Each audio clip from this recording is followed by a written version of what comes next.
What's up, my podcast listeners? This is your host, Rafal Majaszewski, and it has been a minute since I did a car vlog. Damn. And I am using my tripod, and it's supposed to do that tracking thing on my face, so if it gets all weird and falls apart, you'll know why. We're going to get into it. I'm excited to be doing this again because I miss it. I feel like I have a lot to talk about, but the biggest thing that I want to get into today, because I haven't spoken about it in so long, is the topic of body image issues. Because in my industry, we are the worst for creating an unrealistic expectation of how you're supposed to look the moment you decide to improve your health, because you decided to start going to the gym, you decided to start eating a little bit healthier, and then you go down the rabbit hole of like, you know what, I'm gonna boost my motivation by going on Instagram and finding other health and fitness people that will help motivate me. But these same people have that typical shredded look and a body type where you just assume that's how you're going to look because you decided finally to make health and fitness a priority. Let's be really clear. These people that tend to post for dudes, shirtless photos where they're shredded and they have their six-pack popping out, and apparently life looks perfect to them, to you at least. And same goes for women, where they're wearing the tightest yoga pants you can think of that exposes their ass to make it look like the most perfect glutes in the world, and they only wear a sports bra, and they show their flat stomach, their muscles, and everything. Now, don't get me wrong, that's not a bad thing. Some people are genetically blessed where they can just look at a dumbbell and, they gain 10 pounds of muscle mass and not an ounce of fat.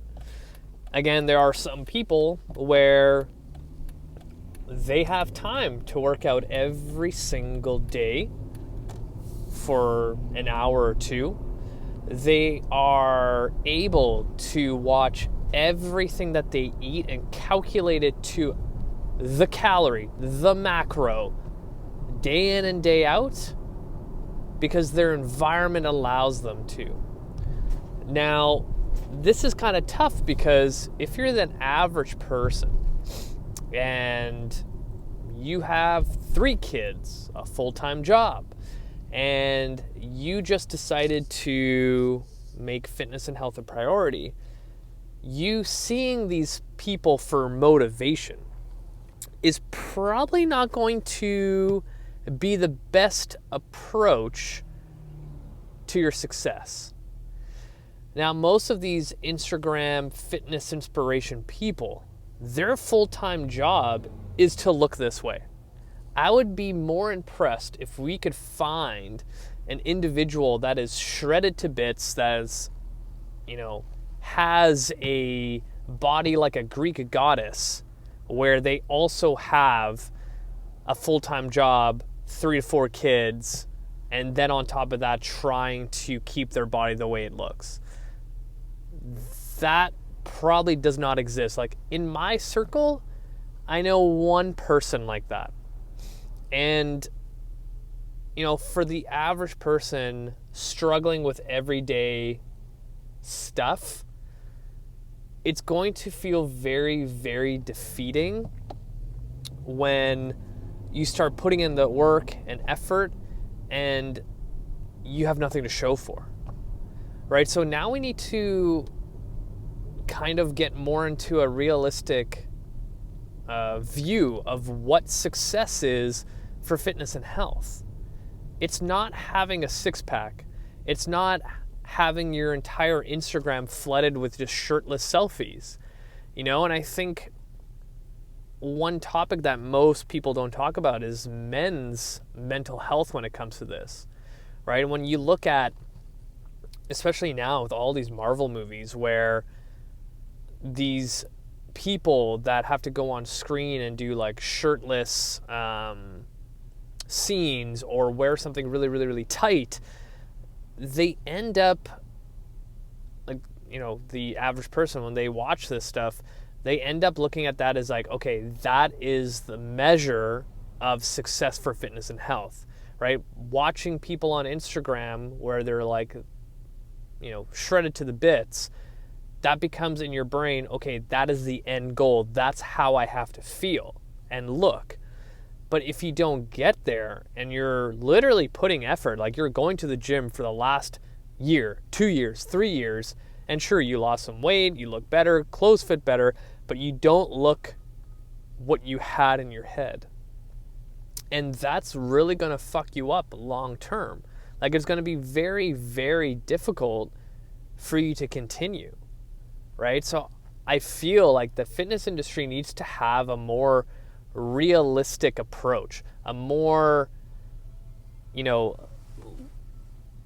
less perfect kind of portrayal of what fitness and health is.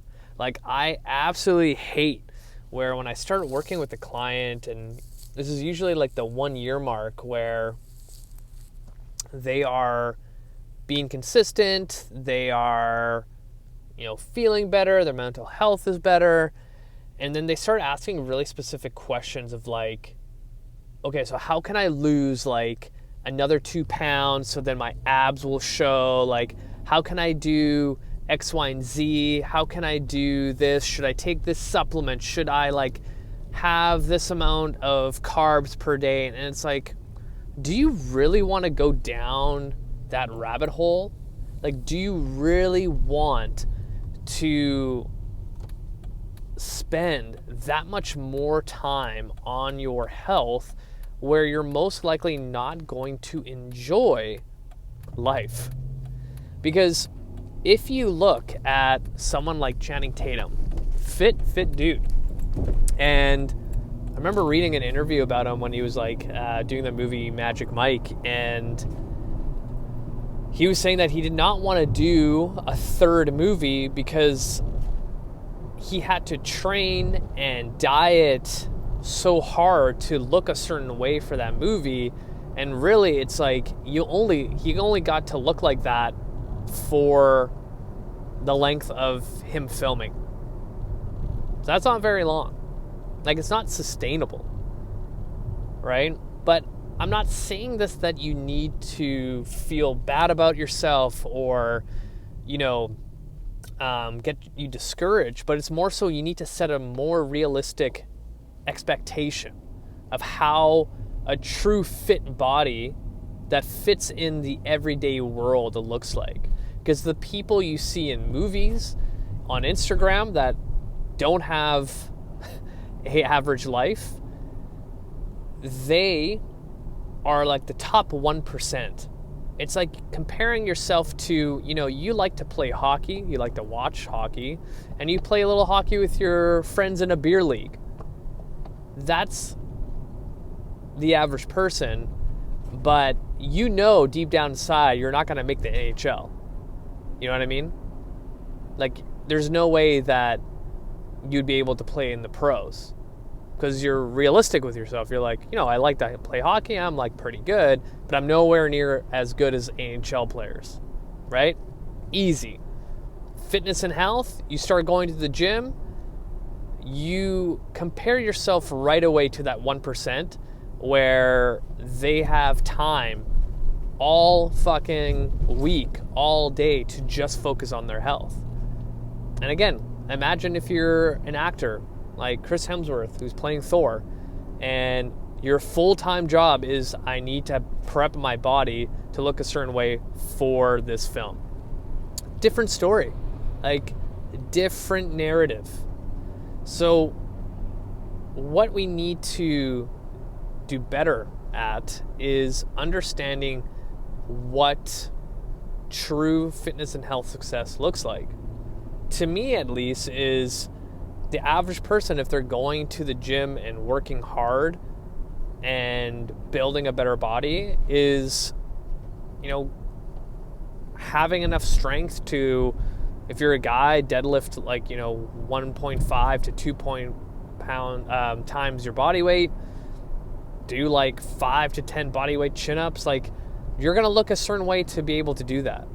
For women, same thing, 1.5 times your body weight and doing 1 to 5 body weight chin-ups. You're gonna have to look a certain way to do that, right? That's one of the things I always tell my clients is don't worry about the scale. Don't worry about measuring yourself. Don't worry about blah, blah, blah.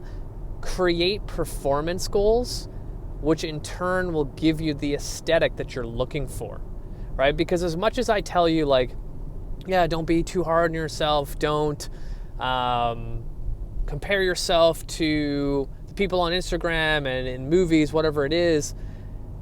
You can do as much as possible to quiet that voice down, but it's always going to be there.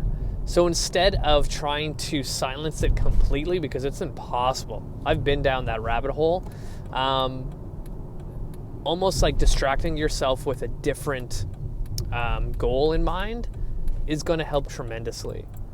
And let's be real, average person, you're not going to have a shredded six-pack. Unless you quit your job and donate your kids to somebody, you're probably not going to get there.